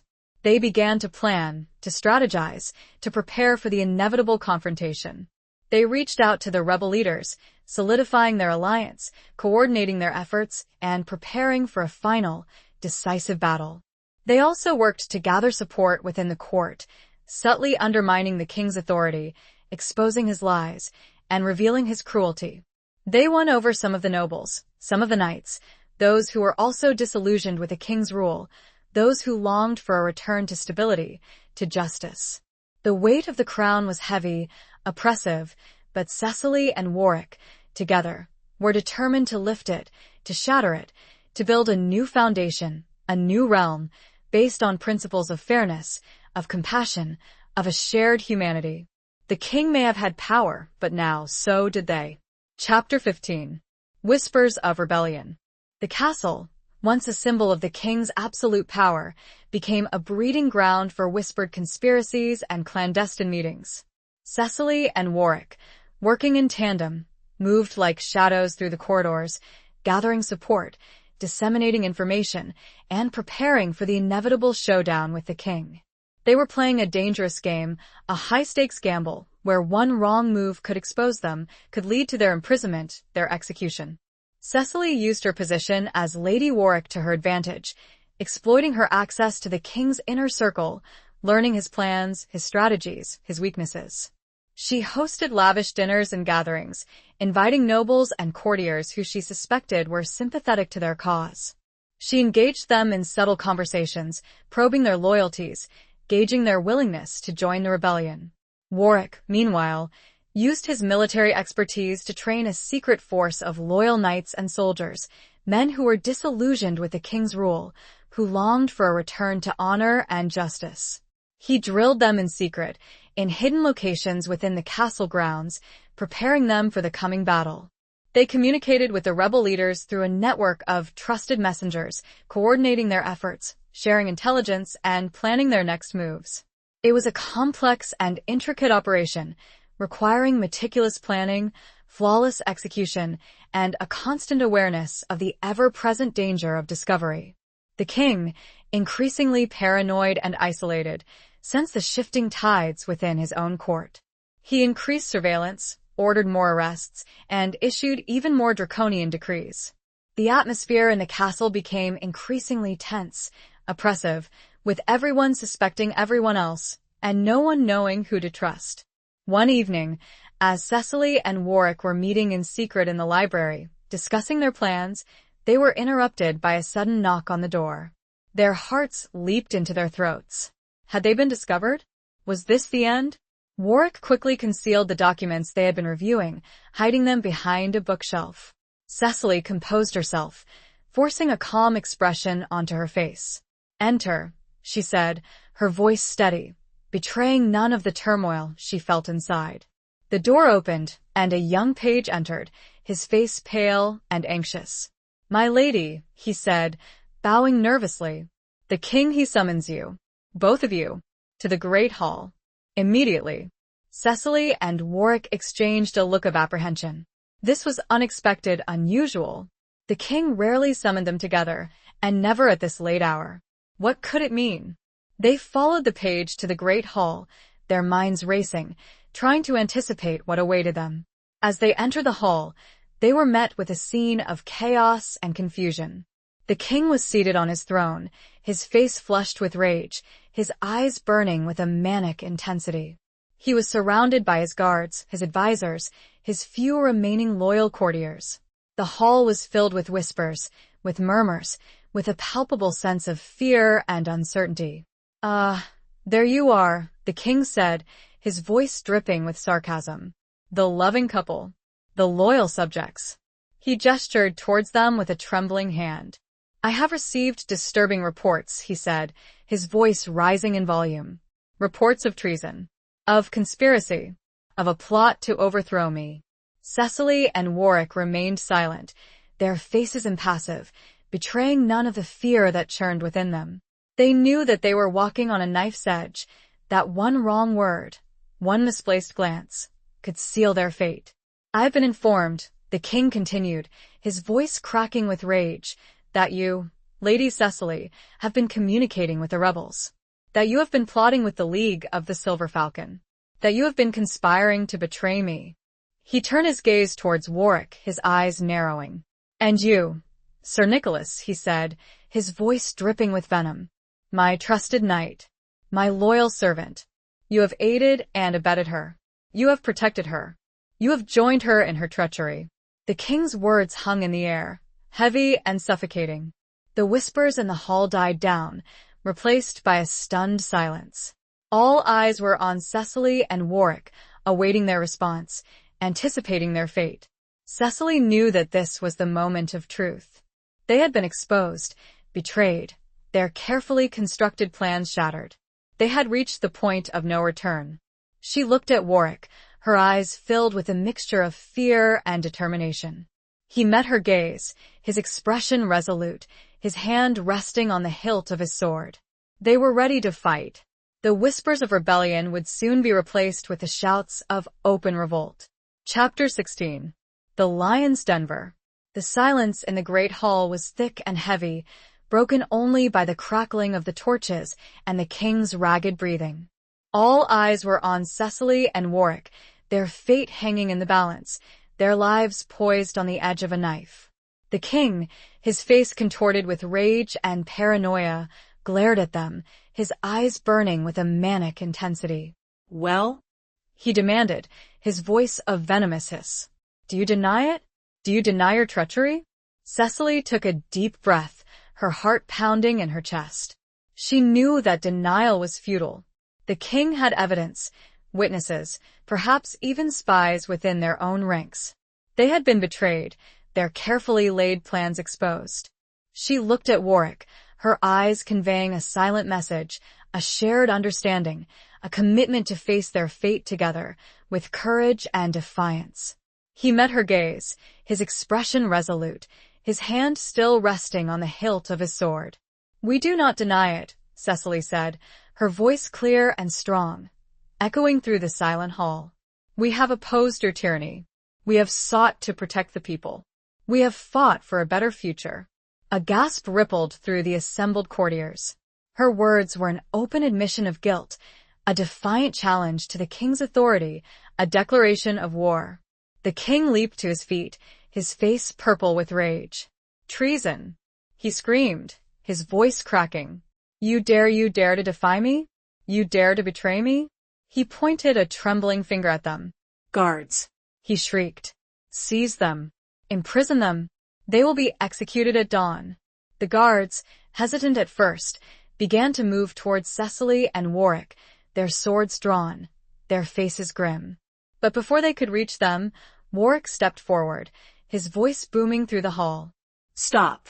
He commanded, his voice filled with authority, with the power of a seasoned warrior. I am Sir Nicholas Warwick, Knight of the Realm. And I accuse this man, he said, pointing at the king, of tyranny, of injustice, of betraying his oath to his people. The guards faltered, their movements uncertain.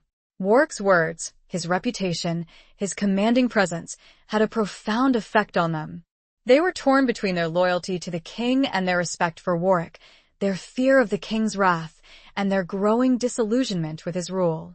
Warwick drew his sword, the steel gleaming in the torchlight. I call upon all loyal knights and soldiers, he said, his voice ringing through the hall, to join me, to stand with me, to fight for justice, to fight for freedom, to fight for a better realm. His words were a spark, igniting a flame of rebellion that had been smoldering beneath the surface of the court. Several knights, those who had been secretly sympathetic to Cecily and Warwick's cause, stepped forward, drawing their swords, their faces determined. A tense standoff ensued, the hall divided between those who remained loyal to the king and those who had chosen to join Warwick's rebellion. The air crackled with tension, with the threat of violence, with the imminent clash of steel. Cecily, her heart pounding with a mixture of fear and exhilaration, drew a small dagger that she had concealed beneath her gown. She was not a warrior, but she was prepared to fight, to defend herself, to stand alongside Warwick, to face whatever fate awaited them. The king, seeing his authority crumbling, his power slipping away, screamed in frustration. Kill them! He shrieked. Kill them all! They are traitors. They are rebels. The hall erupted in chaos. Swords clashed, men shouted, and the battle for the throne, for the future of the realm, had begun. Cecily found herself in the midst of the melee, fighting alongside Warwick, defending herself against the king's guards, her movements surprisingly fluid and effective, her determination fueled by a fierce will to survive, to protect those she loved, to build a better world. They were outnumbered, surrounded, but they fought with a courage and a conviction that inspired those who had joined their cause. The lion's den had become a battlefield, and Cecily and Warwick were at the heart of the storm. The outcome was uncertain, the future unclear, but they were fighting for their lives, for their love, for a future free from tyranny. Chapter 17. A Promise Forged in Fire. The clash of steel echoed through the great hall, a chaotic symphony of violence and desperation. Cecily, though not trained in the art of warfare, fought with a ferocity born of desperation and a fierce determination to protect herself and Warwick. She moved with a surprising agility, dodging blows, parrying attacks, and using her small dagger to inflict wounds on those who came too close. Warwick, a seasoned warrior, was a whirlwind of destruction, his sword a blur of motion as he cut down the king's guards, his movements fluid and powerful, his face a mask of grim determination. He fought with a controlled fury, a righteous anger fueled by years of suppressed resentment and a newfound commitment to justice. The battle raged around them, a chaotic dance of death and survival. Knights and soldiers clashed, their armor clanging, their shouts and screams filling the air. The floor of the great hall became slick with blood, littered with the bodies of the fallen. Cecily and Warwick fought back to back, protecting each other, their movements synchronized, their trust in each other absolute. They were a force to be reckoned with, their combined strength and determination inspiring those who had joined their rebellion. But the king's forces were numerous, and they were slowly being pushed back, overwhelmed by the sheer weight of numbers. Cecily saw some of their allies fall, their faces contorted in pain, their lives extinguished in the brutal struggle. She felt a pang of grief, of loss, but she could not afford to falter, to hesitate. She had to keep fighting, for Warwick, for Edmund, for the future they were fighting to create. Suddenly, a cry rang out from the midst of the melee. "The king! He's escaping!" Cecily saw the king, his face pale and terrified, attempting to flee the hall, surrounded by a small contingent of loyal guards. He was heading towards a secret passage, a hidden escape route that only a few knew about. Warwick saw it too. He knew that if the king escaped, he would rally his forces, would continue the war, would seek revenge. They could not allow that to happen. "Cecily," he shouted, his voice hoarse. "Stay here. Protect our flank. I will stop him." He broke away from her, pushing his way through the fighting, his sword cutting a path towards the fleeing king. Cecily watched him go, her heart filled with a mixture of fear and admiration. She knew that he was risking his life, that he might not return. She continued to fight, defending herself against the remaining guards, her movements driven by a desperate hope that Warwick would succeed, that they would survive this night, that they would have a future together. She saw Warwick reach the king, engaging him in a fierce duel. The two men clashed, their swords ringing out in the chaotic hall. Warwick, though weary and wounded, fought with a renewed vigor, his movements fueled by a righteous anger, by a determination to end the king's tyranny once and for all. The king, though skilled in the art of combat, was no match for Warwick's fury, for his skill, for his unwavering commitment to justice. Warwick disarmed him, his sword pointing at the king's throat, his face a mask of cold determination. "It is over," Warwick said, his voice low and menacing. "Surrender." The king, his face contorted with fear and hatred, hesitated.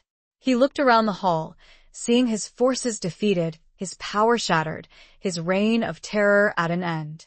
He slowly lowered his head, his shoulders slumping in defeat. I surrender," he said, his voice barely a whisper. The fighting ceased. The great hall fell silent, the only sound the ragged breathing of the exhausted combatants. Cecily rushed to Warwick's side, her heart filled with relief and gratitude. He was alive, he had won, they had survived. They stood together, amidst the carnage, the victors of a battle that had changed the course of their lives, the fate of the kingdom. A promise had been forged in fire, a promise of a new beginning, a new realm, a new future. Chapter 18. The Edge of Dawn. The aftermath of the battle was a scene of exhaustion, relief, and a profound sense of change. The great hall, once a symbol of the king's power and opulence, was now a scene of devastation, littered with the bodies of the fallen, stained with the blood of both loyalists and rebels. The air was thick with the smell of sweat, smoke, and death, a stark reminder of the brutal struggle that had just taken place. Warwick, weary but resolute, stood over the defeated king, his sword still held loosely in his hand, his face etched with the exhaustion of battle. He had spared the king's life, choosing justice over vengeance, a decision that would set the tone for the new realm he and Cecily hoped to build. Cecily, her own wounds tended to by a sympathetic healer, moved through the hall, offering comfort to the injured, directing the removal of the dead, and overseeing the securing of the castle. She was no longer just Lady Warwick, the wife of the king's coldest blade. She was a leader, a survivor, a woman who had found her strength and her voice in the midst of chaos and conflict. The surviving courtiers, those who had remained loyal to the king, were rounded up and disarmed, their fate uncertain. Warwick, with Cecily at his side, addressed them, his voice firm but compassionate. "The reign of King Henry is over," he declared. "His tyranny, his cruelty, his injustice will no longer be tolerated. We will build a new realm, a new future, based on principles of fairness, of compassion, of respect for the law." He offered them a choice: to swear allegiance to the new order, to pledge their loyalty to Ravensshire, to the principles of justice and freedom, or to face exile, to be banished from the realm, stripped of their titles and their lands. Some chose exile, unwilling to accept the new regime, clinging to the old ways, the old loyalties. But many, weary of the king's tyranny, disillusioned with his rule, chose to pledge their allegiance to Warwick and Cecily, recognizing them as the leaders of a new, more hopeful future. The news of the king's defeat and the rebellion's success spread rapidly throughout the kingdom. Messengers were dispatched to the various towns and castles, carrying the tidings of change, of a new era, of a realm free from oppression. The League of the Silver Falcon, their initial skepticism overcome by Cecily and Warwick's actions, pledged their full support, their armies joining forces with the knights and soldiers who had remained loyal to Ravensshire. The rebellion, once a fragmented and desperate movement, was now a unified force, poised to reshape the kingdom. As the dawn approached, casting a pale light over the war-torn castle, Cecily and Warwick stood together on the ramparts, looking out over the awakening land. They were exhausted, wounded, their bodies aching from the battle, but their hearts were filled with a quiet hope, a sense of accomplishment, a belief in the possibility of a better future. "We did it," Cecily said, her voice soft, almost a whisper. We won." Warwick nodded, his gaze fixed on the horizon, his face etched with a mixture of weariness and determination.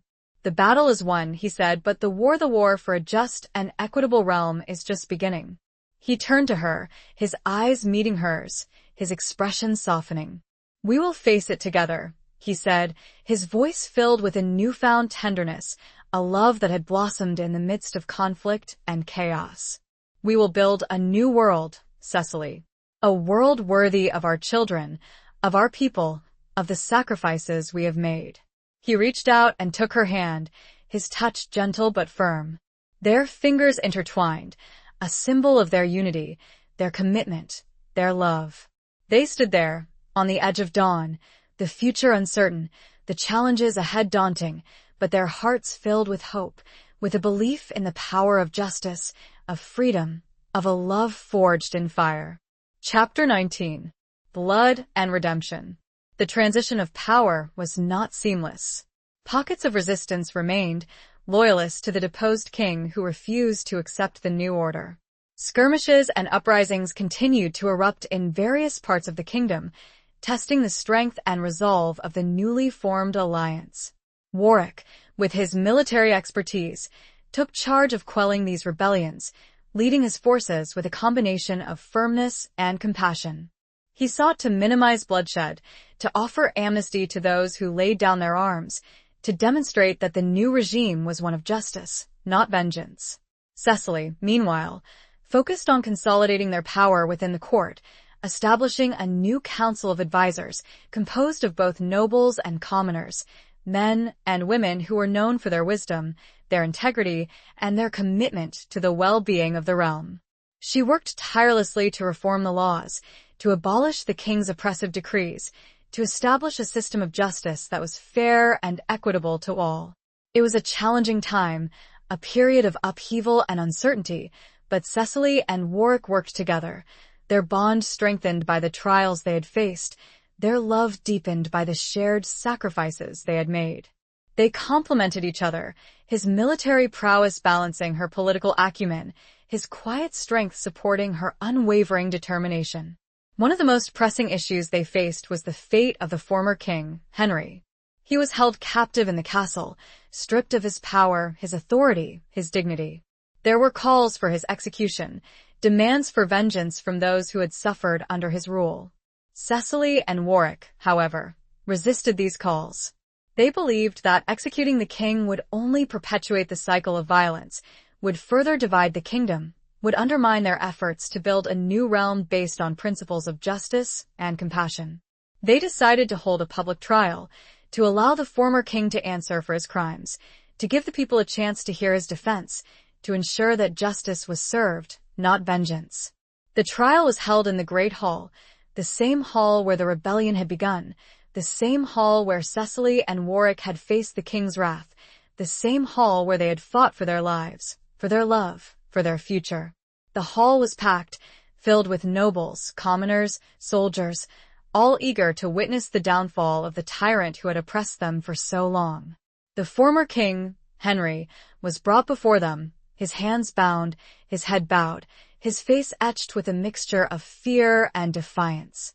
Cecily and Warwick presided over the trial, ensuring that it was fair and impartial, that the former king was given a chance to speak, to defend himself, to present evidence in his favor. The evidence against him was overwhelming. Witnesses testified to his cruelty, his greed, his abuse of power. Documents were presented, revealing his secret plots, his betrayals, his tyrannical decrees.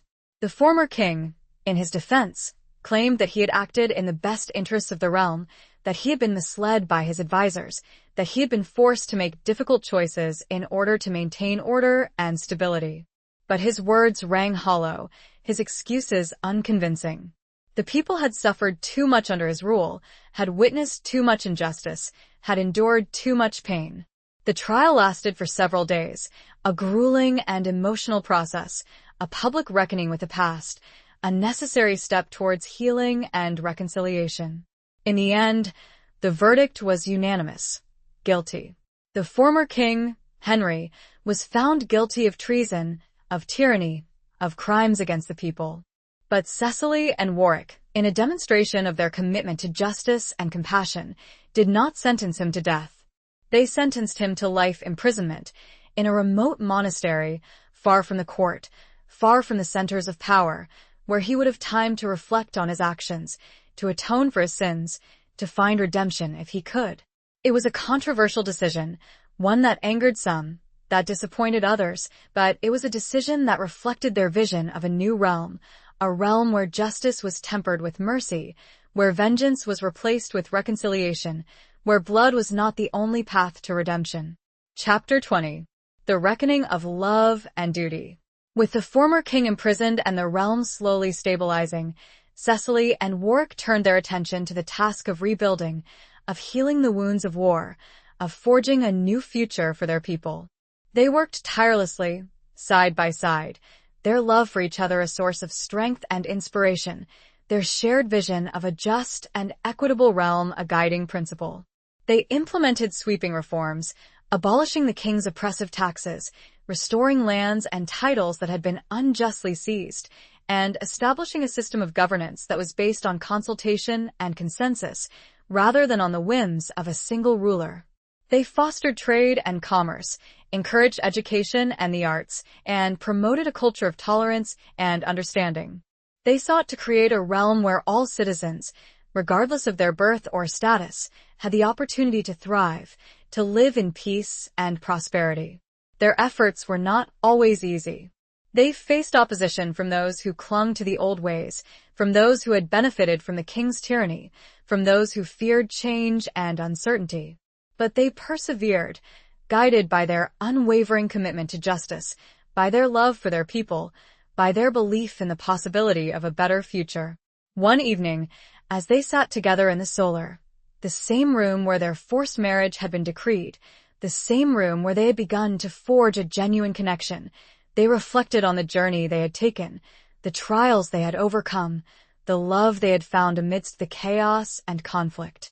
"It seems like a lifetime ago," Cecily said, her voice soft, her eyes filled with a mixture of sadness and gratitude, "that we stood here, as strangers, as enemies, bound by a decree that neither of us wanted." Warwick nodded, his gaze meeting hers, his expression tender. "And now," he said, his voice low and husky, We stand here as husband and wife, as partners, as lovers, bound by a love that neither of us expected, a love that has grown stronger with each passing day. He reached out and took her hand, his touch gentle but firm. I never thought I could love again, he said, his voice filled with emotion. After Alara, I thought my heart was dead. But you brought it back to life.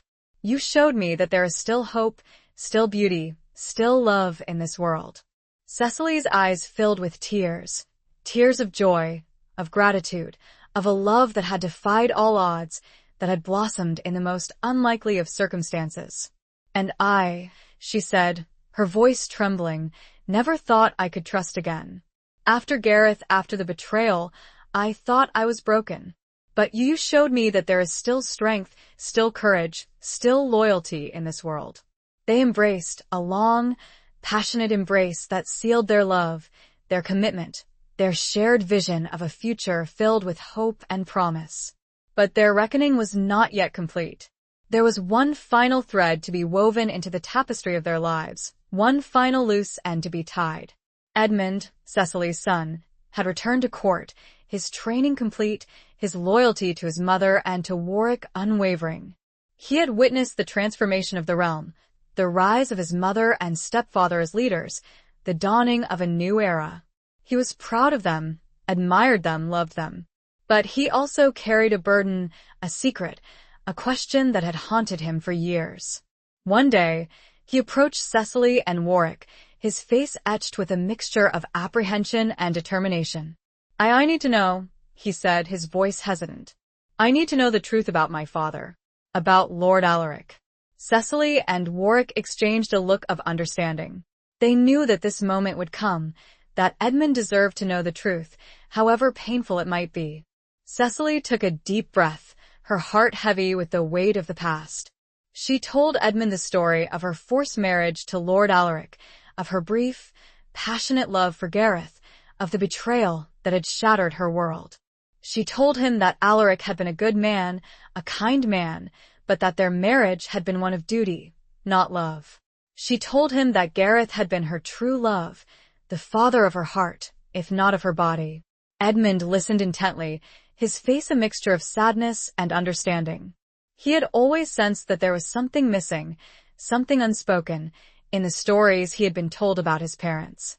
So, Lord Alaric, he was not my biological father? He asked, his voice trembling.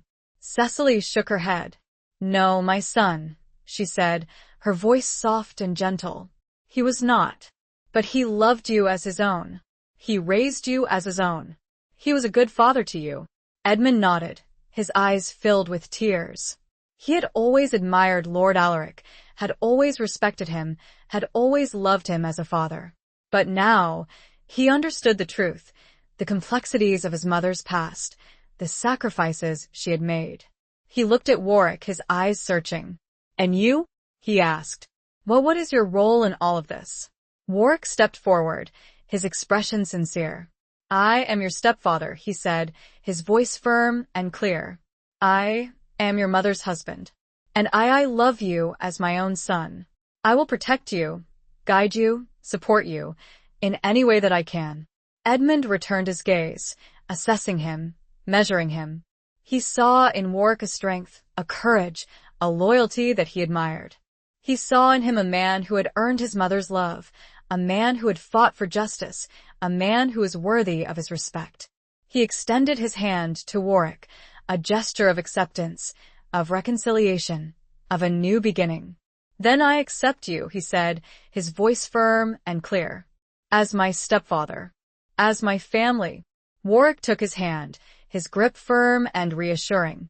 They embraced, a father and son, united by love, by loyalty, by a shared commitment to a better future. The reckoning of love and duty was complete. The past had been acknowledged, the truth had been revealed, the wounds had begun to heal. Cecily, Warwick, and Edmund stood together, a family forged in fire, bound by love, ready to face the future, whatever it might hold. Epilogue. The years that followed were a time of peace and prosperity, of rebuilding and renewal. Cecily and Warwick ruled wisely and justly, guided by their shared vision of a realm where all citizens, regardless of their birth or status, had the opportunity to thrive. They fostered education, encouraged trade, and promoted a culture of tolerance and understanding. They remained deeply in love, their bond strengthened by the trials they had overcome, their affection deepened by the shared sacrifices they had made. They found joy in each other's company, in their work, in the simple pleasures of life. A quiet evening by the fire, a walk in the gardens, a shared smile across a crowded room. Edmund grew into a strong and capable young man, a worthy heir to Ravensshire, a leader in his own right. He married a woman he loved, a kind and intelligent noblewoman who shared his commitment to justice and compassion. They had children, and Cecily and Warwick delighted in their roles as grandparents, showering their grandchildren with love and affection. The memory of King Henry's tyranny faded, replaced by a new era of hope and promise. The scars of war remained, but they served as a reminder of the price of freedom, of the importance of vigilance, of the constant need to strive for a better world. Cecily often thought of Gareth, of the brief, passionate love they had shared, of the life they might have had together. She kept the dried rose and the silver locket, hidden away in their secret place, a reminder of her past, of the woman she had once been, of the love that had shaped her life. Warwick, too, remembered Alara, his first love, the woman he had lost to duty, to betrayal, to a world that had demanded too much of him. He visited her convent occasionally, offering his support, his respect, his quiet gratitude for the role she had played in his life. But they did not dwell on the past. They lived in the present, embraced the future, and cherished the love they had found, the family they had created, the realm they had rebuilt. One evening, as they sat together on the ramparts of Ravensshire, watching the sunset paint the sky in hues of orange and gold, Cecily turned to Warwick, her eyes filled with a love that had endured the test of time.